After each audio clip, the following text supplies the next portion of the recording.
Chag Sameach. I hope that everybody has been having a wonderful and enjoyable Pesach, as different as this one has been for each and every one of us. I'd like to share a thought with you before we begin these last days, and especially about tomorrow, the seventh day of Pesach. What many people do not realize is that tomorrow is a very special day.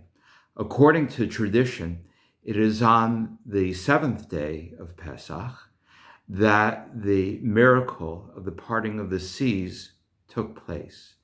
In a sense, tomorrow is an anniversary of sorts when we recall this great miracle that happened to our people so many thousands of years ago. And there's a wonderful midrash which speaks about this event, which I'd like to share with you because I think that it has an important message for us, particularly at this moment through which we are now living. The story is told that the Israelites stood at the edge of the sea, waiting and waiting and waiting. None of them wanted to take the first step and enter into the sea. They were afraid what might happen.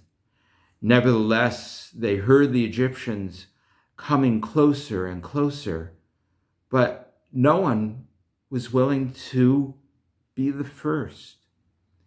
But there was a man. His name was Nachshon ben Aminadav. You may have heard about him. Nachshon was an unusual person.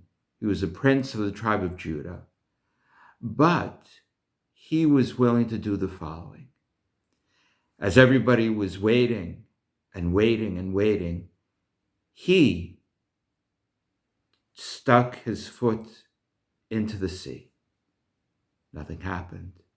He went up to his knees. Nothing happened. Nevertheless, he moved forward. The waters went up to his waist. Still, nothing. Farther and farther he went until the waters went over his shoulders. Then, when they got to his neck, only then did the waters part and the seas split. And the Israelites finally were able to walk through the dry sea and behold the miracle that God had done for them to let them pass in freedom, to freedom, into the new land that eventually would become theirs. But how did this happen? How did Nachshon ben Aminadav allow this miracle to take place? How was he the first? One simple reason. He had faith.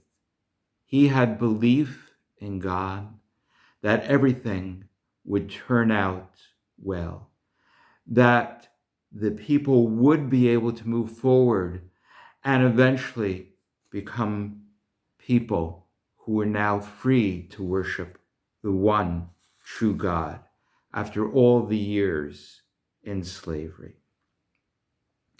I know that for us, we also find ourselves being solitary, being isolated, feeling alone, much as Nachshon must have in that very pivotal moment. Nevertheless, like Nachshon, we too must have faith. Faith that we will be able to move forward. Faith that we will be able to see a future that will be better for us personally and for our people, and, I might add, for the world as well. Yes, we may not see the future. It's difficult at this time. Nevertheless, we must have hope, as did Nachshon, that everything will turn out, that whatever we do, that we will be able to be people who will be able to walk through the sea and to find the time that we will need to be one with the other, that we will be able to have with faith and with hope the future that will be ours. Yes, it was difficult for Nachshon, and yes, it is difficult for us, but do not give up hope. Do not give up faith. That's how the Israelites made that miracle happen. And I believe that if we continue to have faith, we will have the miracle happen of us being able to move forward. We don't know exactly when, but it will happen. Never, never give up. Chag Sameach.